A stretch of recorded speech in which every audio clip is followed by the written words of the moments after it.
Hi everyone, Victor here again, and in today's lesson, we're going to be looking at the topic storage configuration and management in Linux.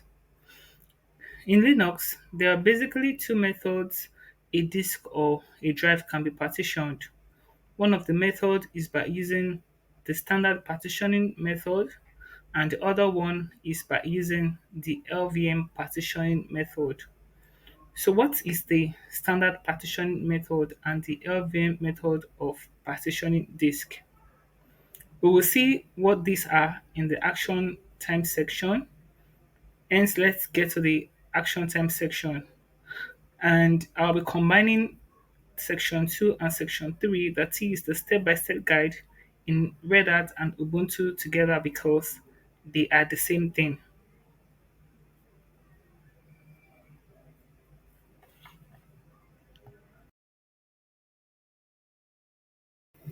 In Series 1 of the Linux System Administration course, I extensively explained the disk topology of the Linux system, mount point, fstab file, and if you're new to Linux, I'm going to advise that you check that out.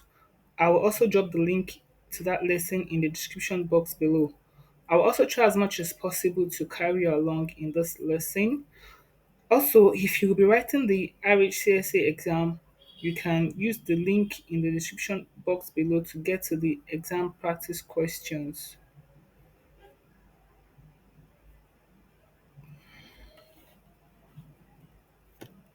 On a Linux system, if you want to see the available disk, you can easily use the command lsblk, which means list block devices, and you're going to see the disk on the system. So if you look at this here, this says SDA. Like I said, there is a way in which a Linux system usually lists its disk. So there's a topology for that. You can just check the description box below for the previous for the series one of this course. I explicitly explained that. So you can see that SDA is a disk and SDA is partitioned into SDA1, SDA2, and SDA3. And that's why you're seeing that this is partitioned, and this is also partitioned. So let me just highlight here so you can see that they are partitioned and these are the mount points, right? So we'll talk about mount point as we go on in this course. So the mount point for SDA2 in this case is slash boot. And you can see another disk. So this is STB. You can see that this is a disk, and you can see the disk size, which is 2 GB. For SDA, you can see that the disk size is 40 GB, and this is STC, and you can see that this disk size is 3 GB. So what we're going to do first is to partition the STB disk, and we're going to be using the standard partitioning method. And to partition the STB disk, we can use the utility called fdisk. We have some quite numbers of utilities, but the fdisks usually come with the Linux operating system most times, and with most distribution. We have the gdisk too as well and other utilities. But fdisk is very common and it is simple to use. So I'm going to be using the fdisk utility to partition this disk. So I'm going to say fdisk slash dev, that's device slash stb device. That's the disk. This is the disk that we want to partition. So I'm going to say enter. So you can see, oh, permission denied. All right, let me log in as I can use sudo, or I can just say sudo su and switch directly to the root user. So I can run the command again, and I'm going to say fdisk slash dev slash stb. So you can see here it's saying that welcome to FDX Utility Linux 2.37.2, blah blah blah, change remain in the memory, blah blah blah. So if you're not familiar with FDX, you can use the M for the help command. And if you use M, you can see different commands or different flags that you can use with fdisk. These are generic, which means the letter D is going to delete a partition, the letter L is going to list known partition types. But what we want to do is to, create a partition, and we need a letter N to do that. So where's letter N? So this means add a new partition. So I'm just going to say N. I'm going to say enter. Now it's asking me if I want to add a primary or an extended partition. Well, I can add four primary partitions before I can have other extended partitions. So I'm just going to say P, which is primary partition, and partition number is 1 to 4. Of course, which is primary partition, you have 1 to 4. Then if you want to have more than 4 partitions on that disk, you're going to be using extended partition. So I'm going to use default, which is 1. So I can either say 1 or press enter. And the first sector, I'll say enter. And the last sector, so I'm going to say plus. We have we can just partition, let's partition that disk. Let's take 1 GB out of the disk, and I'm going to say plus 1G. You can see the size here. For kilobytes is going to be K, for megabytes is going to be M, for gigabytes is going to be G, for terabytes is going to be T, and for petabytes for petabytes is going to be P.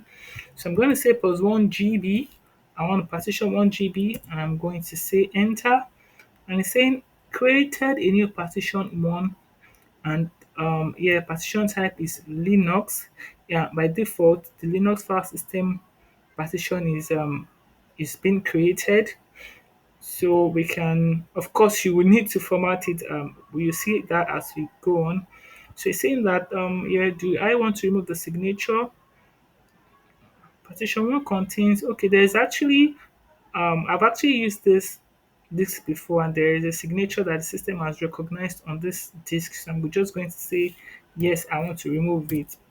So I'm going to say now that the signature will be removed by a write command. So we've been able to partition that disk, right? So we can also do M for help again, and we want to list, the number of partition. So I can just say L, which is list known partition types, before we now do write. Write means that we can save and exit. So I'm going to say L, not L, sorry, P, that's print the partition type. Let me use M again, right? Looking for P here. This letter print the partition table, not L at this point in time. So I'm going to say P, and it's going to print the partition table. You can see here that is showing me, a lot of information, but this is where I'm looking at the device that we're partitioning. Is going to be the STB1, right? And this is the sector, the start and the last sector, and this is the size, which is 1 GB, and this is the ID, and this is the type, which is Linux. And to save this, I'm going to say W, meaning that I'm going to save these settings. And now if I do LSBLK again, you can see that the disk STB1, this 2 GB, I've been able to partition 1 GB, which is the STB1, out of this STB, which is 2 GB. And that is why you can see here that the type here is partition.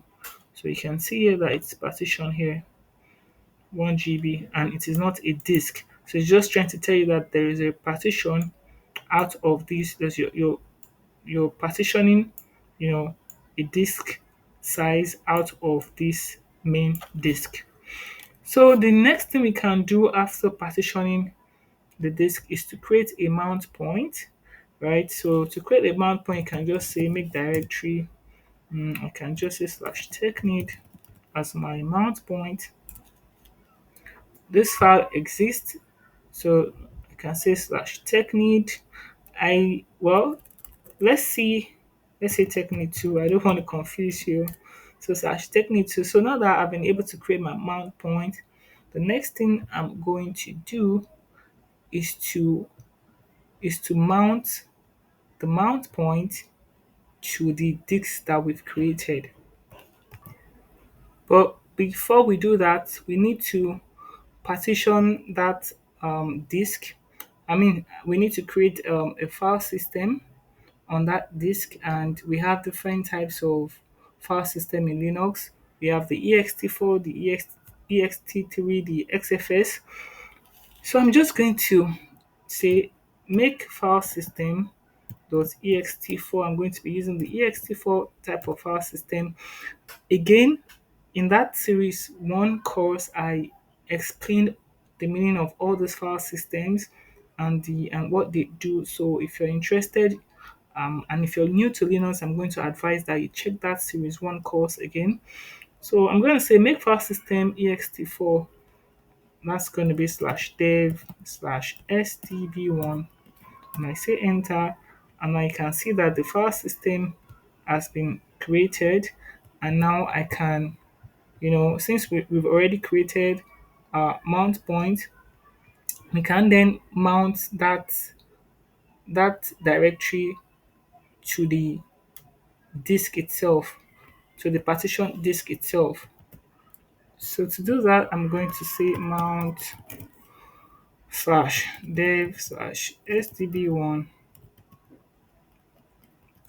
on the mount point. So it's this we're mapping this manually, right? You can also do this automatically, but let's see the manual process. I'm going to say technique 2. I'm going to say enter, and now if I do lsblk, you can see that this stb1 is as we mounted on technique 2. And if you also want to see the mount point on a Linux system, you can use the command df-h or -th, whichever one that works for you. And you can now see all the mount points. You can see, the mount points that have been mounted. Let me use it that way. You can see that the stb1 is being mounted on technique 2. You can see other mount points. The SD1 is being mounted on slash boot. So now that this has been mounted, if we go to cd slash technique 2, we can then create our files on technique 2, meaning that the files are going to be stored on slash dev slash stb1. Again, this is cool, but there's another step that we need to do, which is to make our mount point persistent. And to do that, we need to populate the etc fstab file. And I'm going to open the fstab file. So I'm going to say vi etc fstab file, fstab file. Okay, so here I'm going to include, if you so you can use some, make do of some examples. So here this is slash dev slash disk. So I can just say slash dev slash stb1, then is mounted on slash, you see, slash technique 2. You can actually mount, a disk via their UUID, which is even recommended. But you can still do it this way too. And I can say ext4 followed by the file system type, which is ext4 here. Right, so I can say default, I can say 00. So I can just save this file.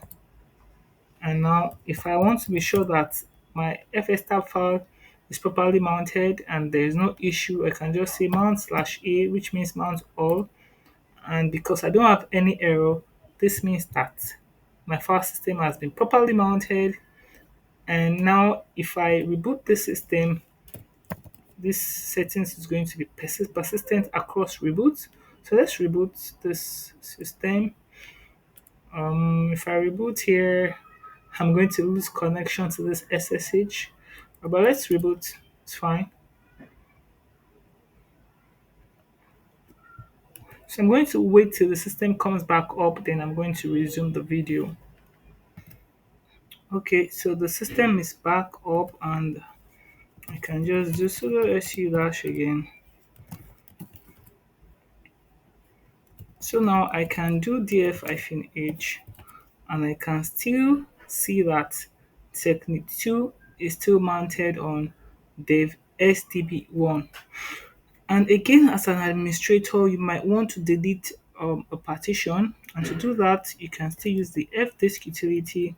But before I delete the partition we created, which is this dev stb1, I need to unmount the mount point, and I can say, or the file system, whichever or however you want to call it.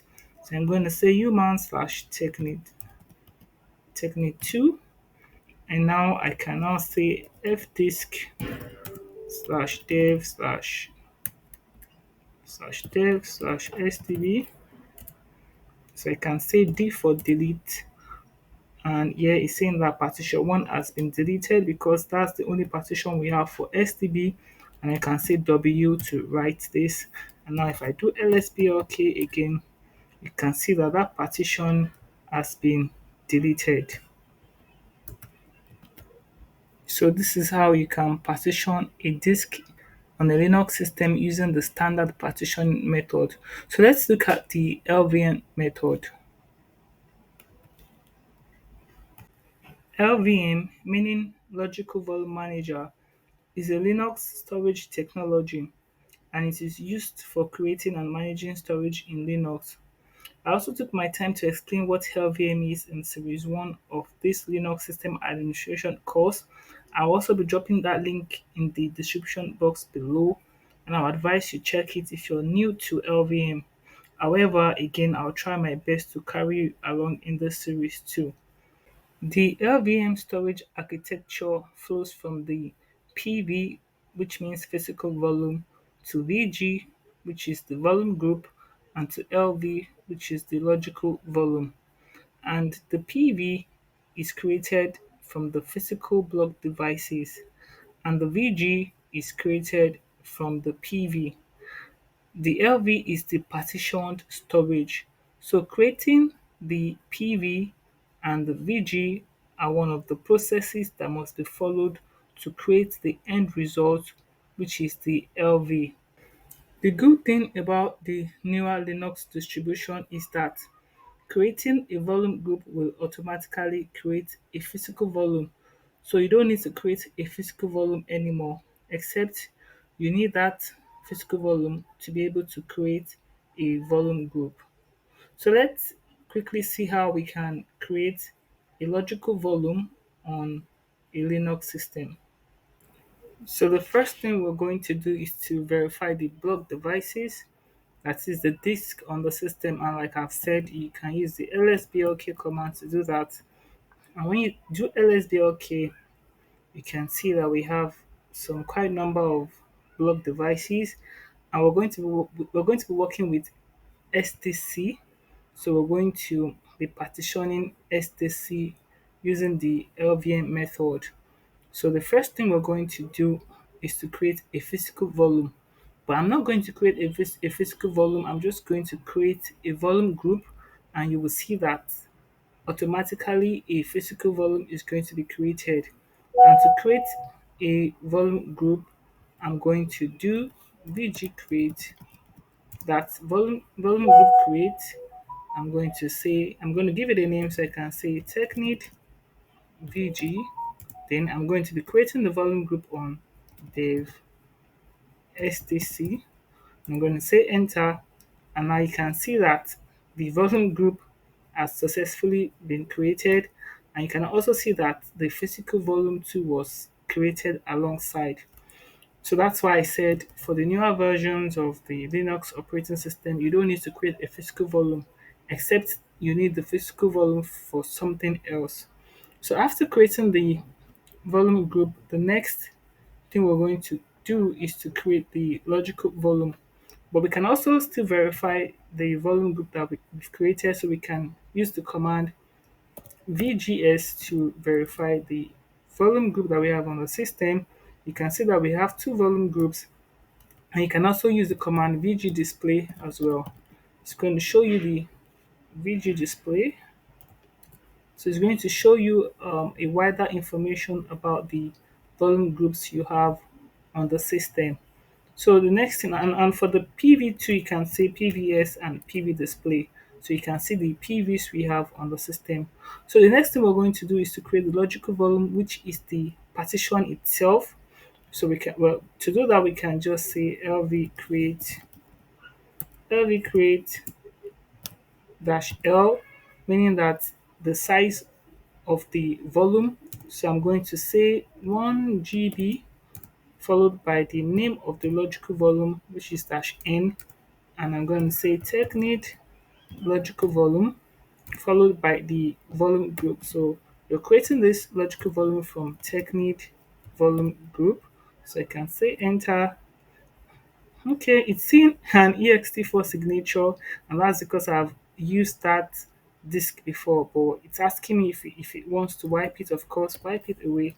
I'm going to say yes, and now you can see that the logical volume technid LV has been created, and I can verify that too by using the command LVS. You can see the logical volumes we have on the system, and you can also see the volume group for that logical volume.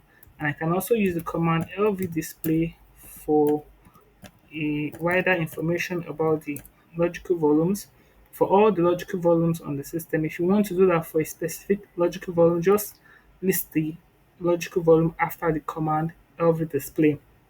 And of course, when we've created our partition, we need to format that partition to a file system type. And like I said, we have the ext4, ext3, XFS, a whole lot of them. I've explained this in the series one, so you can check that out. So I'm going to format this as ext4 file system type. And so that's going to be make file system dot ext4 slash dev slash technid volume group slash technid logical volume. I'm going to say enter, and you can see that it's been formatted. And the next thing I'm going to do is to create a mount point. So I can say make directory. I can create a mount point. I can say slash technid3. So that's my mount point, and then I can map the logical volume to the mount point. So to do that, of course, I can say mount slash dev slash technid vg technid lv. So I'm going to map it to slash technid3. And now if I do lsblk, you can see that this has been partitioned and it's been mounted to slash technid3, and you can see that the partition type is LVM. And if I do df-h, you can also see that it's been mounted. And like I told you in the first section that you need to, if you want to make this persistent, you need to populate the fstab fstab file, right? So to do that, I would need to populate this information as I'm going to say vi etc fstab, and I'm going to insert, and right here I can say slash dev slash technid vg slash technid lv, followed by the mount point, which is technid 3, followed by ext4, followed by the default, followed by 00. So you can also, mount this using the UUID, which is even also the recommended way to do that, but you can still do it this way. So I can now say mount dash a to confirm that. Okay, so there's a problem here. Technique 2, special device, the SDB1. Okay, so that's because, we deleted the partition before. So that's why it's saying that it's not seeing this SDB1 any longer. So I can just delete this, and I can save the file, and I can do mount dash A again. So I don't have any error, I don't have any issue, meaning that if I reboot this system, my system is going to come up successfully. I'm going to be fine, and that partition is going to be persistent across reboot. So this is how you can partition a disk using the LVM method. You can also, extend a logical volume, and you can also extend a volume group.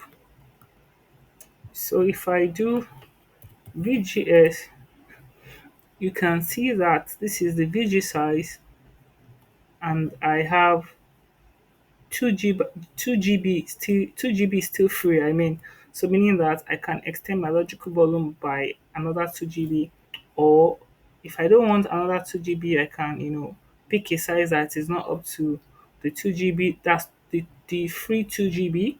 So to do this, I can just say LV extend, and I can also shrink or reduce a logical volume, but that is very dangerous. So, but I'm going to say if you want to do that, you should be very sure that you don't have, data, enough data on that volume, because by the time you shrink or reduce a volume, you might lose your data if that volume is not large enough. But to extend, we're talking about extensions. I'm going to say LV extend size. So I'm going to add another 1 GB on technid on slash dev slash technid vg technid lv. So you can see that this has been resized. So if I do LVS now, you can see that the LVS has changed from 1 GB to 2 GB. And if I do df-h, if I do df-h, you can see that the size is still 1 GB. So meaning that we need to resize the file system. And to resize the file system, you can use the command resize 2fs followed by the file system, which is dev technid vg technid lv, and the file system has been resized. So if I do df-h, you can now see that this is 2 GB. So if you're using this command resize 2fs because this is the ext4 or the ext type of file system. If you're using the xfs type of file system, you're going to use the command xfs grow to do that. And that's why most times when I'm resizing my logical volume, I just at the end of the command I'll just put the option dash r. So that would resize the file system to alongside, irrespective of the type of file system you have. It will just pick it automatically. It will resize the partition. It will also resize the file system. So sometimes you might just want to use the option dash r. So this is how you can extend a file system, an LVM file system type in Linux. So let's talk about swap file system. In Linux, swap refers to a space on a hard disk that is used as virtual memory when the system's physical RAM is fully utilized. So to see the swap size on the system, you can use the command free-h, and if you look at this, you can see that the total size for the swap on this system is 3.8 GB and 0 byte has been used. And of course, the free size is 3.8 GB. So configuring swap on Ubuntu system and Red Hat system is the same thing. It will take the same procedure. However, on Red Hat system, so this is a Red Hat system, if I want to see my swap size, I can just say lsblk, and here you can see that I can get my swap size, and of course the volume that, or the disk that the swap is created on, is the LVM partition type, and this is the swap, RHEL swap, and of course this is swap. You can also use the free-h command here too. You'll be able to see the swap size. You can see that the swap size is 2.0 GB, the used size is 0 byte, and the free size is 2.0 GB. So what we're going to do is to create a swap, right? To create another swap, and of course add it to this swap size we have on the system. And to do that, don't forget I said that swap refers to a space on the hard disk that is used as a virtual memory when the system's physical memory is fully utilized. So we need a space on a hard disk. So then if I do lsblk, I have some hard disk here. I have SDB, SDC. SDB is free, so I can decide to create the swap on SDB without even partitioning SDB, or I can even partition SDB with standard partitioning, say SDB1, and create my swap on that SDB1, or I can still do LVM type of partitioning and create my swap on LVM. And I'm going to use LVM because you know that LVM has a lot of advantages over the standard partitioning, because I can easily increase my swap size if I want to do that with LVM. So that means that I'm going to create, volume group, and to do that I can just say vg create. I can create a volume group, let's call it swap vg, and we're going to create this on dev sdb, and I can say enter. You can see that the volume group has been created, and I can create the logical volume. I can say lv create the size, let's say 1 GB. The name is going to be swap lv, and it's going to be created on swap vg. So you can see that the logical volume too has been created. So if I do lvs, you can see that I have the swap logical volume which is being created on the swap vg. So this is the disk or the volume that we're going to create the swap on. So we're going to have a swap file here, and to create a swap or to make a volume or disk swap, you're going to use the command make swap. So you're saying make swap, you're using device, and the device is Technid LV. So of course you can say Technid video Technid LV, and I can say enter. Okay, saying this is mounted Technid swap VG swap LV. Sorry about that. I think my mind is somewhere else. Swap LV. Alright, so I can say enter, and you can see that the swap has been created. It's saying setting up swap space. So the swap space has been created, and this is the size. Of course, it's using the 1 GB size. And yeah, like I said, it's good to make our settings persistent. And for us to be able to do that, we need to enter this into the fstab file. We can use the UUID, or we can also use the the file system name to do that. So I'm just going to say VIETC fstab file, and I'm going to say enter. So I just come here, I'm going to say insert, and I can say slash dev slash swap vg slash swap lv, right? So the mount point for swap is always swap. You can actually create a mount point, but it's not necessary because the mount point is always swap. So I can say swap, swap, and the file system type is also swap too. So that's what I'm saying, swap, swap. So I can say default, and I can say 0, 0. I can say enter, and then I can activate the swap. So to activate a swap, I can say swap on. So to deactivate the swap is going to be swap off. But now that I'm activating, so I'm going to say swap on. Then volume, I can say slash dev slash swap vg slash swap lv.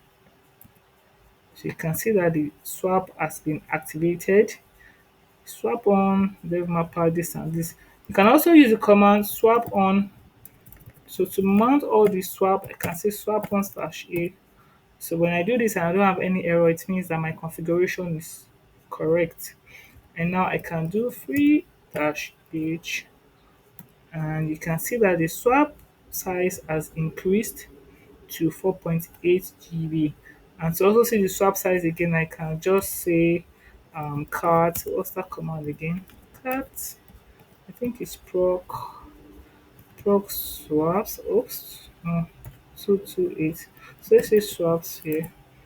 Okay, so cat proc swaps. This is so going to show me my. This is to show me my swap name, swap img, swap size. So this is my swap size. But then yeah, this is around 3.9.